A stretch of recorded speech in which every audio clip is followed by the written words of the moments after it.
To put it plainly, Russia is not the USSR. Sure, Russia can do some good stuff once in a while, but it's usually rare or unimportant, and the important stuff is always overstated.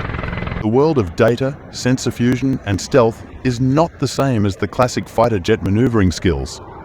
These days, a fighter jet's speed and turn radius are not as crucial to its effectiveness as its ability to avoid detection, possess superior sensors, and perform well in a data link with other air and ground assets. Similar to how the swordsman in battle evolved into the rifleman, the times have changed once more.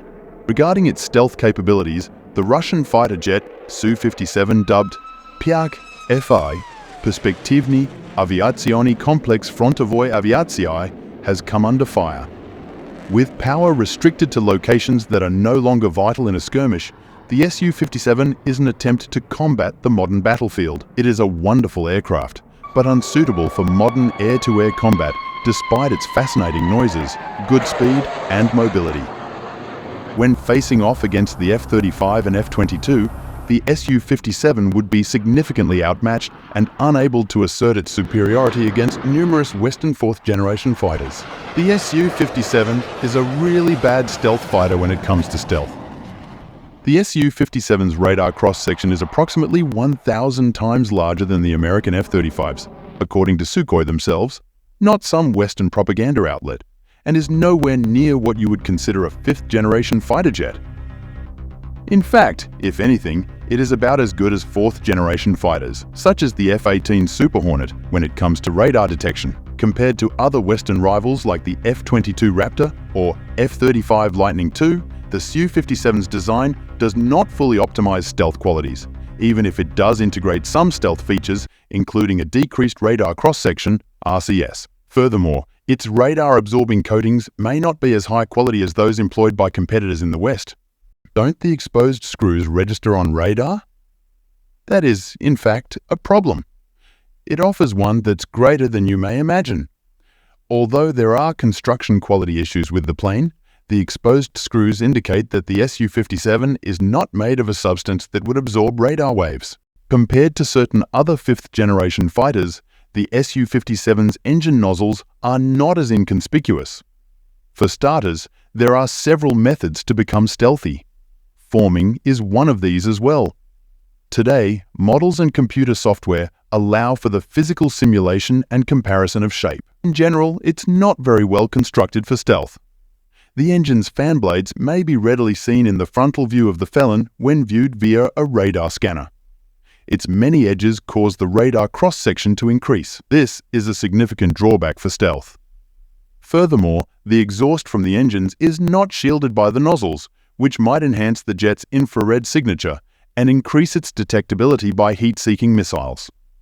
Specialized maintenance techniques and close attention to detail are needed to maintain stealth features. The F-117 was equipped with a coating that required a lot of care, very much maintenance.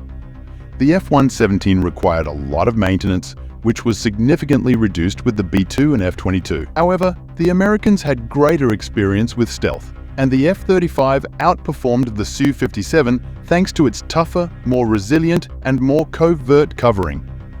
The Su-57's ability to remain stealthy may be jeopardized if any of its features or coatings deteriorate over time. Furthermore, maintaining stealth characteristics throughout the aircraft's lifespan would be difficult for Russia, particularly if it lacks the resources and infrastructure of nations with more developed aerospace industries.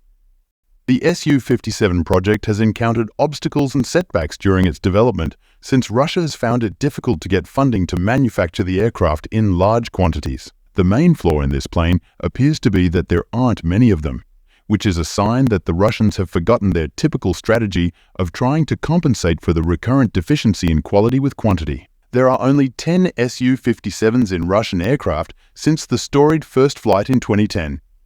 In contrast, 142 F-35 fighter jets were delivered in 2021 alone, and as of April 2023, there were almost 1,000 of these aircraft in use. This number is expected to rise to $3,000 as the cost of the fighter jets continues to rise, making the Su-57s simply not comparable. This may have impeded the development of its stealth capabilities in comparison to more widely implemented systems such as those in the US.